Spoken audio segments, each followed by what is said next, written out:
எபிரேயருக்கு எழுதின நிருபம் 6வது அதிகாரம் 6வது வசனம். மறுதலித்து போனவர்கள் தேவனுடைய குமாரனை தாங்களே மறுபடியும் சிலுவையில் அறைந்து அவமானப்படுத்துகிறபடியால் மனம் திரும்புகிறதுக்கு ஏதுவாய் அவர்களை மறுபடியும் புதுப்பிக்கிறது கூடாத காரியம் சொல்லப்பட்டிருக்கிறது.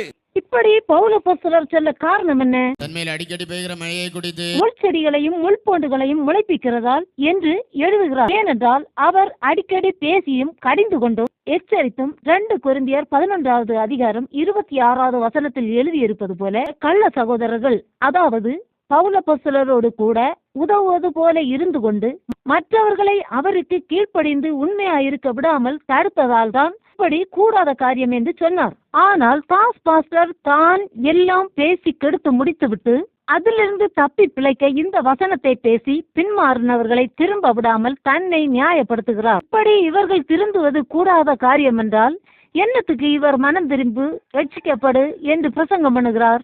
இருக்கும் விசுவாசத்தை தீர்த்து கட்டி தனக்கு மட்டும்தான் ரட்சிப்பு கிட்டும் என்று விளம்பரம் பண்ணவா? கர்த்தர் நம் அனைவரையும் ஆசீர்வதிப்பாராக. ஆமீன்.